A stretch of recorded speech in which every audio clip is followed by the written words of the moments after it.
Hey buddies, welcome back to the channel love वाली vibe. और आप लोग देख रहे हो हमारी न्यू स्टोरी का इंट्रो। सो सबसे पहले स्टोरी का इंट्रो स्टार्ट करने से पहले मैं आप सभी लोगों से एक छोटी सी बात कहना चाहती हूँ। ये स्टोरी किसी भी चीज़ को ग्लोरीफाई नहीं कर रही है। अगर आपको कुछ लगता है कि ये गलत है बट यहाँ सही दिखाया जा रहा है तो ऐसा बिल्कुल भी नहीं है।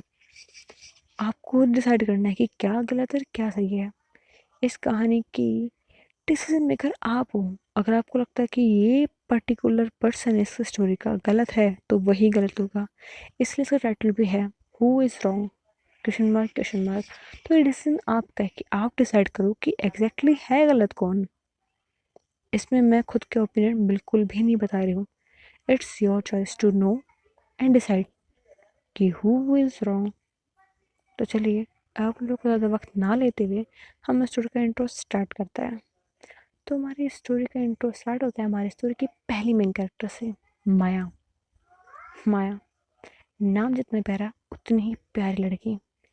आंखें एकदम ग्रीन, फेयर कलर, बाल थोड़े लंबे थोड़े शॉर्ट, बहुत क्यूट दिखने वाली। इतनी क्यूट से देखने के बाद में कोई भी इंसान उसके पैर पड़ सकता है। बट उसकी लाइफ ऐसे नहीं थी जैसे कि हमारी नॉर्मल लड़कियों की होती। उसकी लाइफ बहुत अलग थी। उसका कोई भी फ्रेंड नहीं था। वो भी कॉलेज ज्वाइन करने वाली थी, लेकिन अब तक की उसकी लाइफ में उसका कोई आज तक फ्रेंड बना ही नहीं था। बट ऐसा नहीं था कि वो फ्रेंड बनाना नहीं चाहती थी, फिर किसी पर ट्रस्ट नहीं करती थी, या फिर उसे लोगों से बात करना नहीं पसंद था। उसके लिए सब कुछ बहुत अलग था। उसे बातें करने की परमिशन थी ही नहीं, उसे दोस्त बनाने की परमिशन थी ही नहीं। इसीलिए माया दोस्त नहीं बनाती थी। एंड इसीलिए वो बिल्कुल एक पत्थर की तरह थी। फेस पे कोई एक्सप्रेशन नहीं। उसकी लाइफ हेल थी। वो एक रोबोटिक लाइफ जी रही थी, जैसे कि वो एक रोबोट हो। खाना खाओ, बैठ जाओ, उठ जाओ, सो जाओ। इट्स लाइक माया अपनी लाइफ जी नहीं रही थी, काट रही थी। बट इन सब के बीच में, एक रोबोटिक के लाइफ के बीच में, उसका इतना जो हार्ट दिल था, मतलब जो पत्थर की तरह उसका दिल था। बट एक एक चीज़ थी उसकी लाइफ में जो कि माया को भी खुश करती थी। उसकी रोबोटिक लाइफ से उसे अलग बनाती थी। एक इंसान जो कि जिससे वो बहुत ज़्यादा प्यार करती थी, बहुत ज़्यादा। ऑफकोर्स वो हमारी मेन दूसरी मेन कैरेक्टर नहीं है, वो कोई और है। उसकी एक बहुत क्यूट सी प्यारी सी छोटी सी बहन, जो कि उससे ज़्यादा छोटी है नहीं, बट उससे वो बहुत ज़्यादा प्यार करती है, बहुत ज़्यादा। फिर माया अपनी छोटी बहन से कितना प्यार करती है ये तो हम स्टोरी स्टार्ट पर देखेंगे। लेकिन सबसे पहले हम बात करते हैं दूसरी मेन कैरेक्टर के बारे में, माया से बिल्कुल अलग। उसका नाम था कशिश। कशिश वो अपने अपनी कॉलेज लाइफ में थी, अपनी लाइफ में इंजॉय करती थी, पढ़ाई करती थी, एंड थोड़ा बहुत लोगों को बुली भी करती थी, बहुत ज़्यादा नहीं, थोड़ा सा।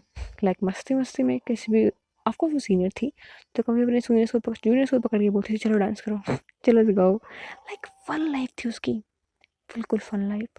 वो अपनी लाइफ में जीना पसंद करती थी। एंड उसके जूनियर थे जिसको वो तंग करती थी, वो भी उसे मानते नहीं थे कि हाँ ये हमारी सीनियर में तंग करती, नहीं, वो भी उसे फन में लेते थे। No one take on their hearts. कोई बुरा नहीं मानता था उसकी बातों का। She was the most loving person in her college. वो भी बहुत प्यारी थी, बहुत अच्छी दिखती थी। उस पर तो लड़के मरते थे, बट वो किसी पर नहीं मरती थी। She was like waiting for a best time. वो हमेशा बचपन से यही कहती थी, यार पता नहीं मेरी लाइफ में मेरा बेस्ट टाइमिंग कब आएगा। या फिर बोले कि उसे पता था उसे लड़कियाँ पसंद है, बट वो बोलती थी कि चलो लड़कियाँ, बट कोई तो हो यार जो प्रिंस चार्मिंग की तरह बिहेव करे, बस मुझे अपना बना के रखे। एंड उसकी फैमिली उसके बारे में जानती थी, क्योंकि आज से 2 साल पहले उसने अपनी फैमिली को बता दिया था।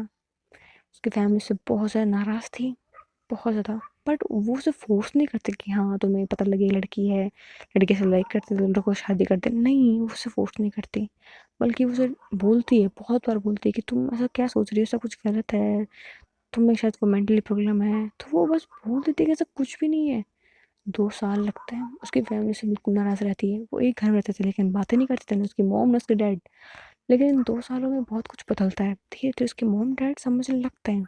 वो भी देखने लगते हैं कि हमारी बेटी क्या सच में उसे कोई दिक्कत है या फिर वो किसी से इन्फ्लुएंस हो गई है, वेस्टर्न कल्चर अपना रही है। सब कुछ देखते हैं, बट इन 2 सालों में उन्हें भी रियलाइज हो जाता है कि ये सब कुछ नेचुरल है, इसमें कोई एनवायरनमेंट का, किसी का इन्फ्लुएंस का कोई फ़र्क नहीं पड़ता।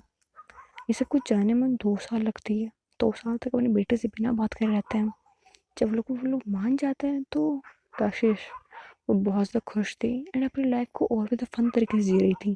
बट ऐसा नहीं था कि इन 2 सालों में फन लाइफ जी नहीं रही थी, वो तब भी खुश थी। बट अपनी मम्मा को सैड देख करके थोड़ा बहुत सैड वो भी हो जाया करती थी, लेकिन उसके फ्रेंड्स, उसके सब कुछ लाइफ बिल्कुल बढ़िया थी। एंड देखते हैं खिलनों की लव स्टोरी कहाँ तक जाती है। क्या कशिश और माया वो दोनों एक दूसरे से मिल पाएंगे? एंड ये स्टोरी सिर्फ इन 2 लोगों के बारे में नहीं थी, ये स्टोरी और भी ज़्यादा एक्सट्रीम थी, क्योंकि ये लव स्टोरी के अलावा क्राइम स्टोरी भी थी।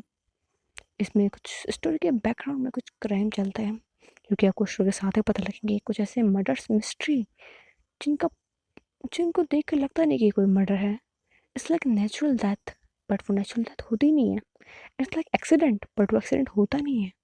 तो देखते हैं कि आखिर में इन सारी चीज़ों के पीछे था कौन। So buddies, get ready for the roller coaster ride. To know the love story, to know the crime story, to know who is behind all this, to know why Maya is like robot. हो पढ़ीस कि आपको story का intro पसंद आया हो। अगर story का intro पसंद आया then please do like and subscribe to the channel, and thanks for watching. Bye buddies, see you in the next part.